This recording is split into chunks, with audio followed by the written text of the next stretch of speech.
So it gave us the warning that the call recording is on. So here we go. So welcome everyone. It's good to have everybody here. A little snow on the ground. I don't know about you guys up north, what you had. So anyway,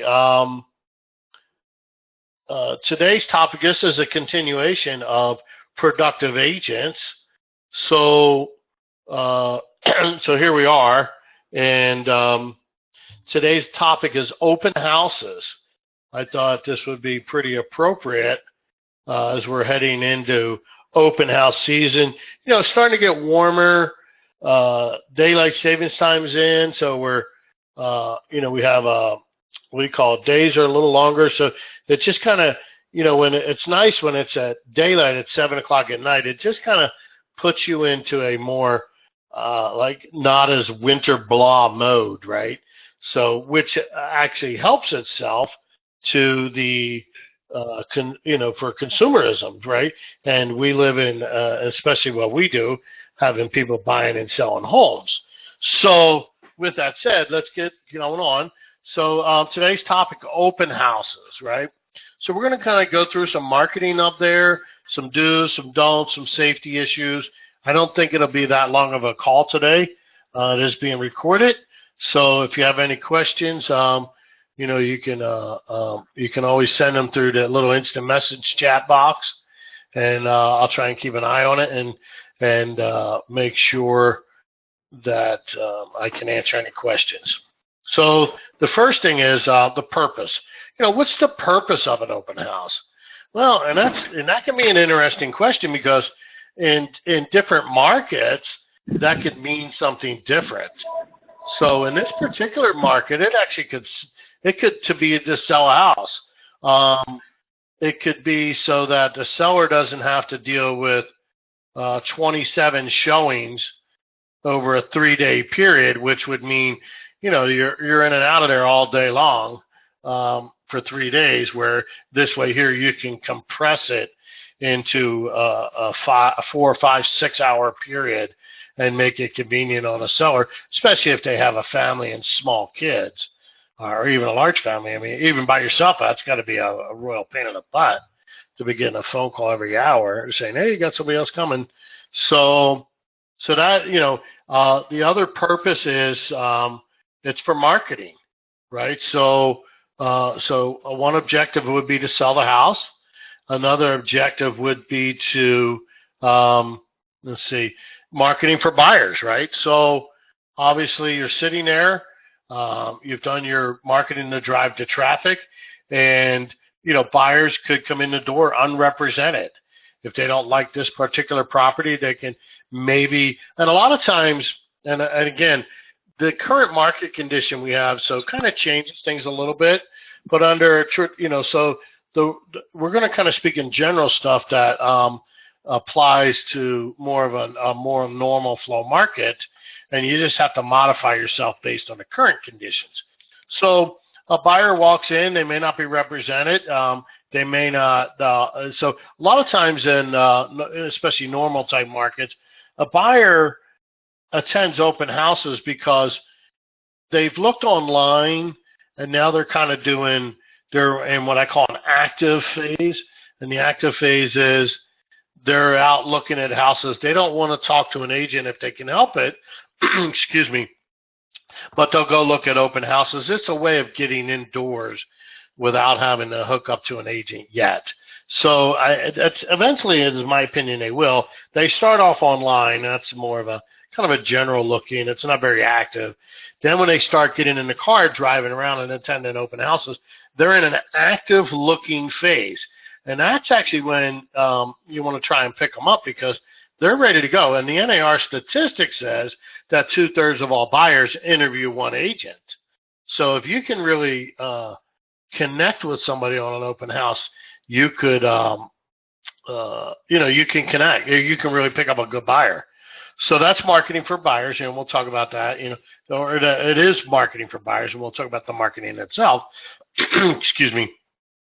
Then the next idea is you could be marketing for sellers. And what do I mean by that?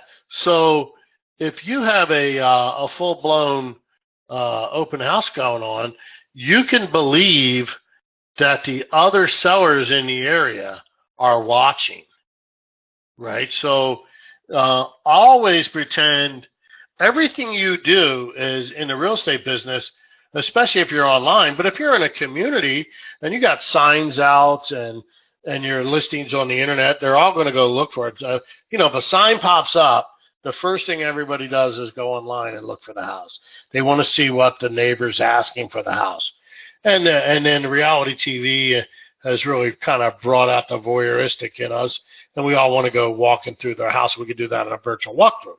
So, but you can rest assured that if somebody's considering selling, they're especially watching your behavior. So it is always important that you always need to be on everything you do, and that's the Brian Buffini philosophy, right? You wear 3 hats. The CEO is in charge of sales and marketing, and the CFO, that's your chief financial officer, and the COO, chief operating officer, is in charge of task and operations. And so everything that the COO does should also be doing it through the lens of the CEO, meaning that that everything you do says, okay, is there a lead generation opportunity in everything I do, right? You should always have that mindset. Everything I say or do or, whatever, is there a lead generation opportunity in that? And an open house is certainly a lead generation opportunity for other sellers. The sign, if you got a little cheap sign that's crooked and your sign itself is hanging off, well, that's not a very good impression to leave upon other potential sellers. Always important to have a good, solid yard post going in there, and they could be vinyl. You want the nice yard arms. You want to make sure your sign posts are clean. You want to make sure your sign is clean, things like that, because the other sellers or potential sellers are watching. So you always want to do that. And same thing with photos. You always want to make sure you get either a really good camera and you know what you're doing, or hire a photographer. I think they're about $85 to go shoot a tour, but they have their own key box. They go in, they send you a Dropbox folder, and all your files are in there, and they're high quality.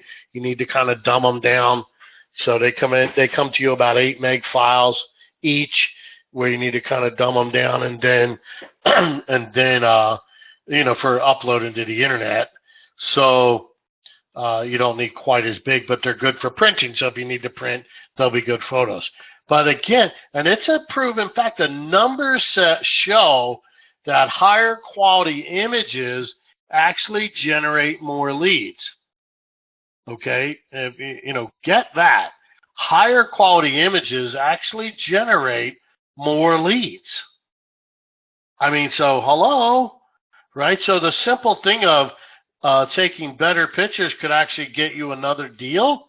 I mean, if that's the truth, then that's a no-brainer. So, and the numbers show that that's true. They demonstrate to people, they see a lousy picture, they kind of pass the house by. So you always want to make sure you have good photos. So remember, the purpose is for marketing for buyers and marketing for sellers. What it's never meant to be is to appease a seller in a slower market, right? Or an overpriced seller. I mean, if it's an overpriced seller, make sure you're going to do it to get to lead generate. But don't just show up to appease a seller, because if you're appeasing a seller, they're already upset because they feel you're not doing anything. They feel that they're upset the house hasn't sold for whatever, and we all know why. It's the price. And if you go in there with this appeasement attitude, you're not helping connect that relationship back with your seller, because the seller is a current transaction waiting to happen, and it's also a future referral. So little bit of background noise, not too bad, but just be cognizant that minor noises in your environment are very loud on a webinar. So any kind of moving around, things like that, shuffling papers, keyboards, it just comes through loud. So let's move on. So now we know the purpose. We know what the purpose is not, right? So So promoting, how do you promote an open house, right? There's a lot of ways, right? Number one is you go in the MLS and then go to the MLS to the open house section of that particular listing and schedule the open house. You put in the date and the time. That will trigger a lot of things. So a lot of people know. Agents will know, but consumers will know on some of the IDXs and such like that. People can figure it out. So that's the first thing to do. Is very simple. Next item is how'd that come in there? That was weird. It came in the backwards. Signs. A lot of signs. So you should always scout your area and go look at where, and you could start off with Google Maps to say, hey, how many signs am I going to need? And the more signs and research again shows the more signs you have, the more traffic you're going to get. Most traffic will come from signs, period.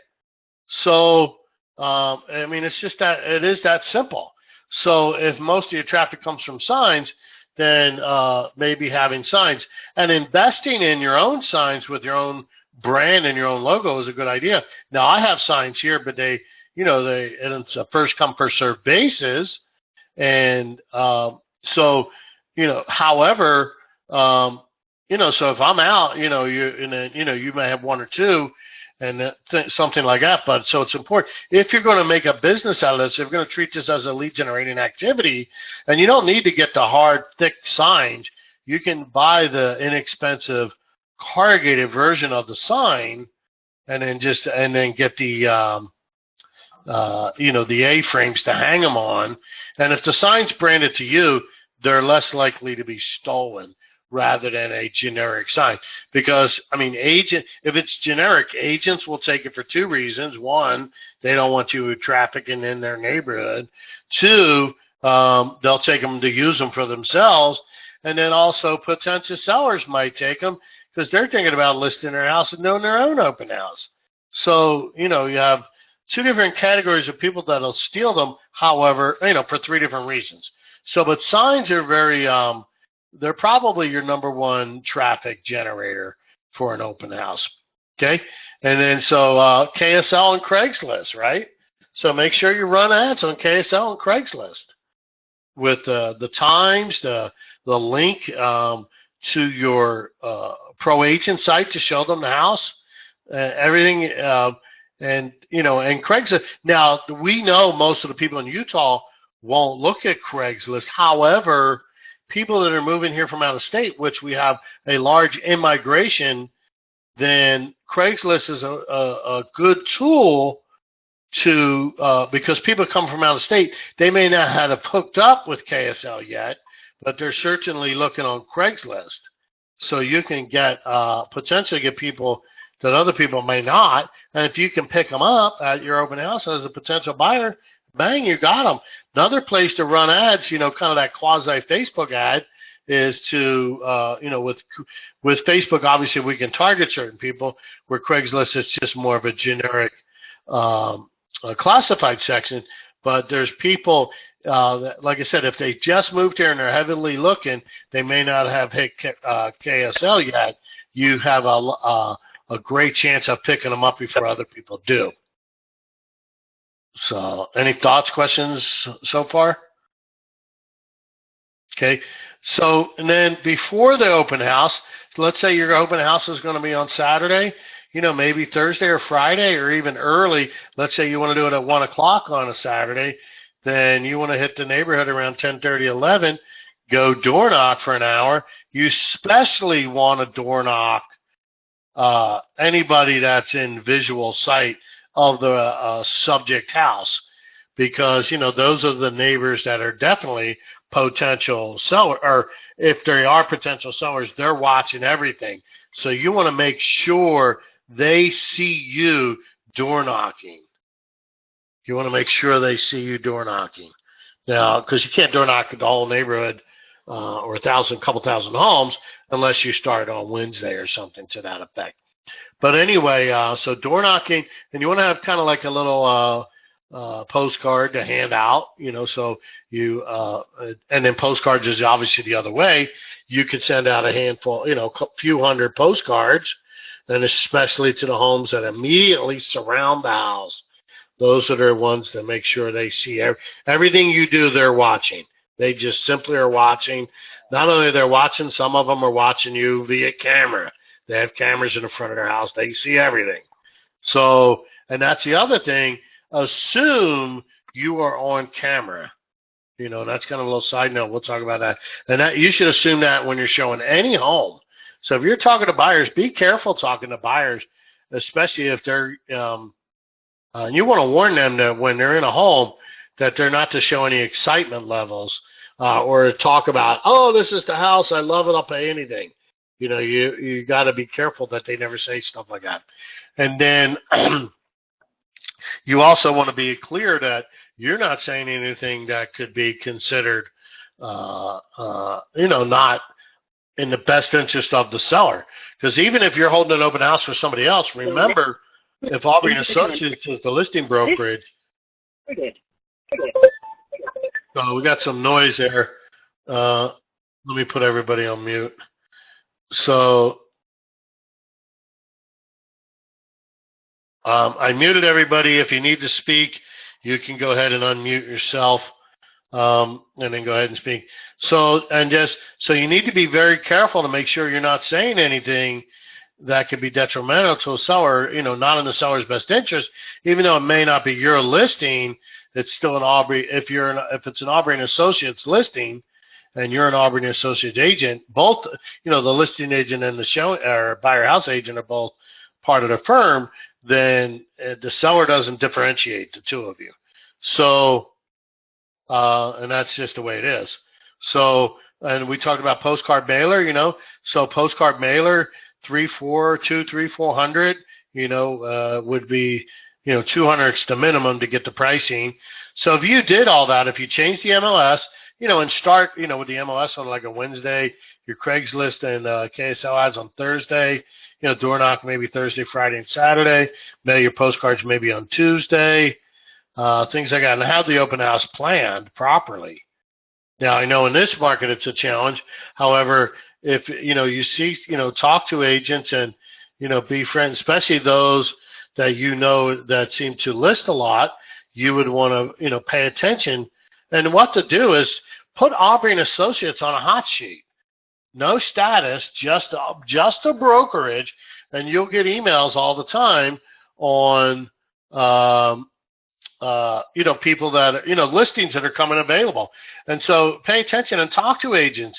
Befriend the agents and say, hey, look, if you got a listing coming up, and I try to talk to this, especially some of those that are not as active as others, you know, let's you know, publish it on Tuesday or Wednesday with showings beginning on Saturday at open house, especially if it's a vacant home. You know, especially if it's a vacant home. Use it as an opportunity to do dog and ponies in front of other people and pick up potential business. So enough for that, and then we'll get on to next, the open house itself, right? So show up early, right? Show up early. Nothing like showing up, rolling in a few minutes before you're scrambling. Very, very, it will not be a good experience, especially if you're going to door knock. Then you especially need to show up, you know, a couple hours early. But I would say no less than, you know, 45 minutes. But I would, you know, and then depending on the seller, you know, if you know that the seller is not the tidiest person, then you may want to show up about 2 hours early and kind of run around and do a little quick staging, if you will. And then because it can help you. So preview the home, make last minute suggestions, make sure you go visit the seller prior to and the day of, right? So now placing signs. So we always talk about placing signs. The more signs, the better, right? So when placing signs, even if you think it's on the street and it's not technically on a corner house property, use this. Remember, that's the placing the sign is a COO activity, but put your CEO hat on. Go knock on the door of the guy on the corner, especially if you're going to plant it in the dirt and in the summertime where they may mow their lawn on a Saturday. You know, the guy that asks permission So if you have your little directional arrow planted in there and the guy's mowing his grass, he'll pull it out and put it back because you knocked on the door and asked. And the reason why that's so important is because most people don't ask. The guy that did, they'll actually remember you. And then so you knock on their door, ask permission, thank them, place the sign, and ask if they got if they have a particular place they would prefer. They usually say no, something like that, and then you get it in and then you place it out of there. So and then you will be amazed at how well that goes. And the worst that can happen to you is you talk to somebody. That's the worst. So by all means, go ahead and do it. Use it, the opportunity. So the next item is the freshly baked cookies work, right? So smell is a very there's a lot of studies that show smells are important, because the smell could be a turn on and it could be a turn off, right? So so sometimes they have those little plug-in air fresheners. Man, sometimes those are so strong that it's actually a turn off, and everybody wants to know, what are you hiding, right? So, but a little freshly baked cookies, and then you can have some that, you don't have. You can have a large tray of already baked cookies, and then maybe have a half a dozen. Throw them on a cookie sheet, throw them in the oven, and just bake a small batch of them, a half a dozen, and you will be surprised at how well it smells. So have bottled water there, and dress professional. Now you don't have to be in an Armani looking suit, but you don't want to be obviously shorts and t-shirt type of look. You want to make sure you're groomed well. In the Army, we used to call it the gig line, where if you have a button-down shirt, where the line of your shirt matches the line of your zipper and your belt buckle, all that lines up and things like that. And, make sure your things aren't wrinkled, your shoes look polished, things like that. So you can wear, I wear jeans and then I'll wear a sport coat. And that's not a bad look for a Saturday work, because people have a little more casual on a Saturday. But what the sport coat jeans look says, okay, we got some professional going on, but the guy's there to work, right? Jeans, kind of blue collar thing, but then the jacket represents professionalism. So that's a good message to send to potential sellers, that you're there, you're a professional, but you're there to work. So next, I need to take a drink of water. I've been hacking here too much. I'm hem-hawing or hemming, whatever you want to call it. So I apologize for that, but I've been having a lot of clearing of my throat. So safety, let's talk safety, right? Especially for you gals. Now, Barb said that I think at our meeting, safety, that 30% of whatever safety issues of reported are 30% are males. So it is just not a female situation. If three guys with a gun come in, it doesn't matter if you're a male or female. It just, it matters how fast you can draw your gun at that point. So know the house and the exits, right? Always know the layout of the house. Be real familiar with the house. So in the event you had to get out of there quickly, you know how to get out of there quickly. So make sure seller hides all jewelry and drugs, right? So, and you just that should be the conversation when you first list the property, and then they sign the contract, and then maybe in follow-up emails, you should be reiterating, because sometimes there was so much information at the listing appointment that they don't remember some of the smaller things. But it's very, very important that jewelry and drugs are hidden, preferably in a safe, especially the jewelry. The drugs, you don't have to hide them in a safe, but you just want to have them inside maybe a little container that doesn't appear to be drugs, and then maybe put away in a drawer so that they're just not in a medicine cabinet or a kitchen cabinet somewhere where they're readily available. And then as far as jewelry, anything that can fit in a pocket that has value. That's pretty much the rule, right? If it can fit in a pocket, kind of hidden in a jacket, and they walk out. So, I mean, they're not going to walk out with a 60-inch TV. Not going to walk out with a couch. Use your common sense. But anything that's small enough to fit in a pocket that has value is definitely fair game to put away, right? So use a sign-up sheet if you can. Most people won't sign it. You fill one out, have a couple different, do one in cursive, do a different color pen, and do it in print. Kind of encourage people. Nobody wants to be the first one. So things like that. So make sure there's a few names on there and things like that. And then, hopefully they'll sign up and you pick them up as leads, right? So work in pairs if you can. And have a pre-arrangement if you're going to work in pairs. If it's the listing agent and someone else, decide how you're going to split any kind of leads, things like that. Make sure you pre-arrange that. Or if you're a listing agent, you just need security. Make sure you have a pre-arrangement that you're going to pay somebody X amount of dollars and that things like that. But splitting the leads or a combination of both. I mean, you should always be splitting the leads. So, but decide how you're going to do it, right? So any lead that comes out of there, you pay the other guy a referral, or you just say every other lead. If you can get them to sign up, you just go right down the list. You 1, 2, 1, 2, whatever, 1, 2, 3, 4. You got odds, I got evens. So whatever system you use, but just to have it prearranged, right? Always walk behind visitors. And that's a safety issue. In other words, you don't want to go in front of a room with somebody behind you, and then especially down in the lower, you get one of those multi-levels, you're down on the 4th level. You don't know. I mean, one guy's locking the door, the other guy's following you down, is behind you in the 4th level. You never know, right? So always allow them to go in front of you and just kind of know, and then know, and as Barb said in our meeting too, trust your instincts. If something in your gut says this ain't right, get out. Just get out. I rather you embarrass somebody or you be embarrassed than that. I can deal with that all day long.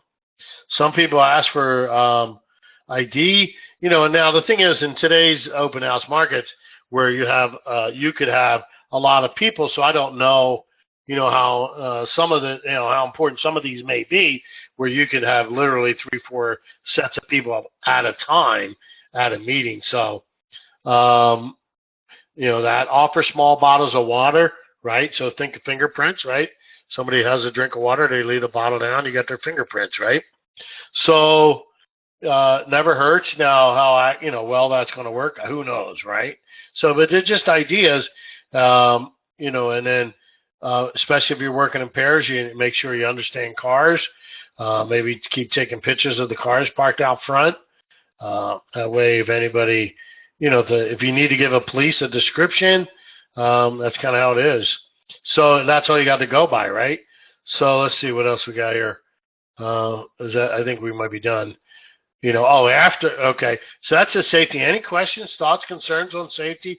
Go ahead and unmute yourself, or you can shoot me in the message, instant message. And but then after the open house, right? What do you do after, right? So obviously you follow up with actually you clean and lock up the house. I don't know how these things got out of order. So you clean up and lock up the house. Notify the seller unless they're already there. Sometimes they're around the corner waiting for you, waiting for the last person. They show up, and then you can recap with them. And they're always going to ask, what happened? Let them know we had X amount of people, that you have some follow-up work to do, and that you will be following up with any buyers, that you have their contact information. And then any agents showing the house, please collect their business card so you can follow up with them. So you want to follow up with any unrepresented buyers. You want to follow up with any agents that have shown. I got to fix the order of this one, right? So then you want to go get your signs and thank the neighbor. So when you're picking up your signs, knock on the door, thank them. Man, you touch that guy twice in a day, thank them.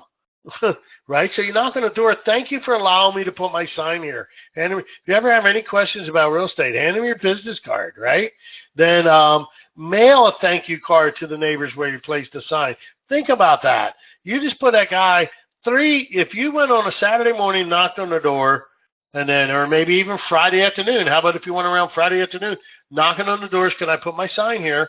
The likelihood of them being home Saturday morning are better. And then you knocked on the door and thanked them, and then you sent them a thank you card in the mail. Man, 3 touches in a couple of days. I'm thinking you just converted that guy to an SOI. So, and then move them over to your SOI, right? And you get that conversation going. Hey, if you or someone you know was considering buying or selling a home, do you have an agent you'd refer them to? And if the answer is no, would you mind referring them to me? And if they say, no, that'd be great, then, you definitely got an SOI candidate, right? So what else we got here?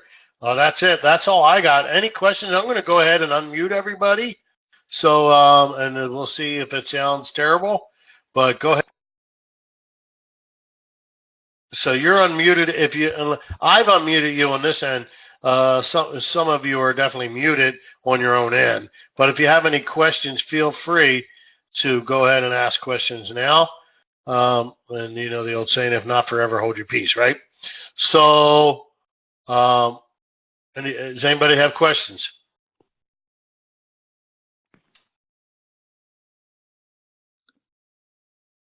What all do you have on your sign-up sheets?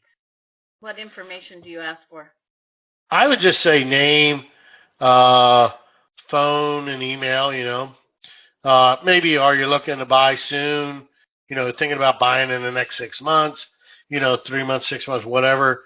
Do you have to sell a home first? So anything like that, what about whatever. Asking if they have an agent? Yeah, that wouldn't hurt. Okay. Maybe, and do you mind if I call you? My opinion is I wouldn't ask that question because if they gave me their phone number, I'm calling them. I don't care who they are. If I have their phone number, I'm calling. This is me. I have some sign-up sheets. If you guys need somebody wants to email me, I'll send you what I've got so you have something to start with. Just share it in, if you put it in Google Drive and then you get the shareable link to the PDF file, and you can put it on our Facebook group as well. Okay. Thank you. Yeah, you're welcome. So, any other thoughts, questions, concerns? Yeah. Hey, Rob. Once you've recorded this, then where does it get posted? Usually we put them on our site. I've been a little lax on some of these. And we need to reorganize that. That's a project that Amy and I will be going through. Because when it started out with a couple of recordings, it wasn't a big deal. Now that they're more frequently, we need to have a better organization of our recorded calls. Okay, I was just curious. Mm-hmm. Okay. Thank you. Yeah, you're welcome. Anybody else? So if not, I will get going. I have the pleasure of taking my daughter out car shopping. Everybody's favorite thing in the world to do. Good luck. Yeah. So, anyway, all right. Well, if that's it, I'm going to go ahead and end the call, end the recording.